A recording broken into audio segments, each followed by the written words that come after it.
أعوذ بالله السميع العليم من الشيطان اللعين الرجيم. بسم الله الرحمن الرحيم وبه نستعين وهو خير ناصر ومعين. رب اشرح لي صدري ويسر لي أمري واحلل عقدة من لساني يفقهوا قولي. الحمد لله رب العالمين، الصلاة والسلام على رسوله الكريم وعلى آله الطيبين الطاهرين المعصومين، لا سیما بقیت اللہ فی الارضین روحی وارواحنا لتراب مقدمہ الفدا.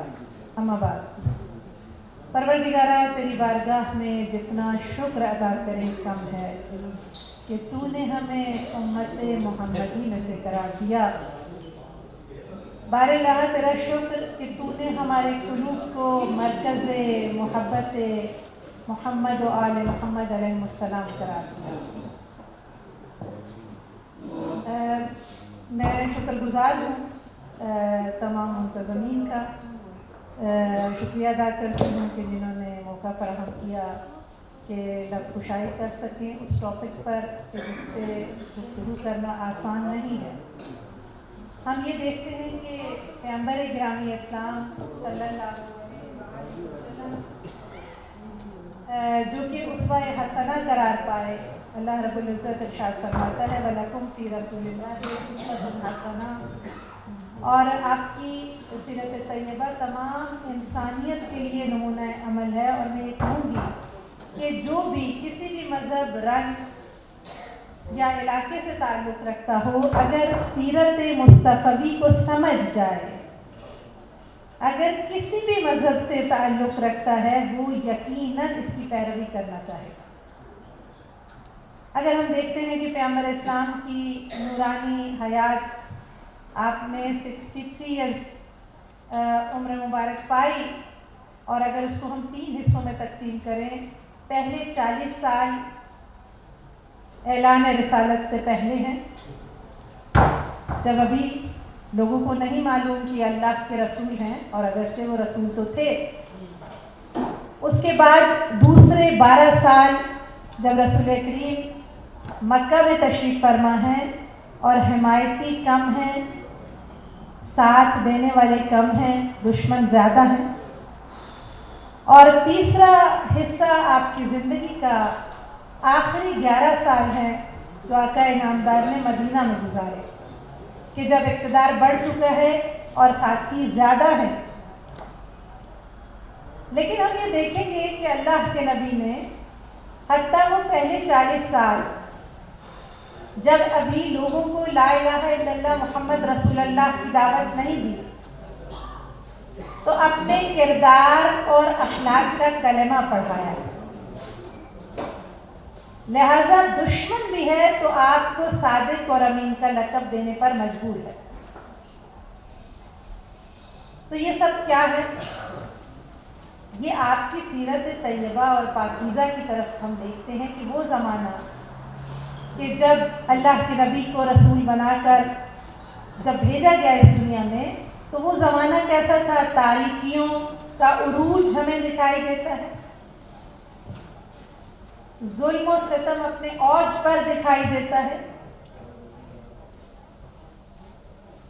اور جو جتنا ظالم ہے وہ اتنا اس پر فخر کرتا ہے. ان تاریکیوں میں اللہ کے نبی نے اکیلے رہ کر اپنا پاکیزہ کردار ادا کر کے دکھایا کہ اگرچہ تم ظالموں کے درمیان، غاصبوں کے درمیان، ستمگروں کے درمیان، دنیا پرستوں کے درمیان رہتے ہو، تو تب بھی تم اپنی اعلیٰ صفات کے ساتھ اثر انداز ہو سکتے ہو. آج جو موضوع مجھے دیا گیا وہ ہے کہ پیغمبر گرامی اسلام ایک شوہر ہونے کی حیثیت سے آپ کی حیات طیبہ پر ایک نظر دوڑاؤں. میں یہ کہوں گی کہ اللہ کے نبی ہمارے ہم دل کے امتی ہیں. ہماری خوش قسمتی کہ ہر نبی میں کچھ خاص صفات پائی جاتی ہیں. اگر ان صفات کا مجموعہ دیکھنا چاہتے ہیں، اگر ان صفات کو یکجا دیکھنا چاہتے ہیں، تو وہ صرف اور صرف رسول اللہ صلی اللہ علیہ وآلہ وسلم کی ذات ہے.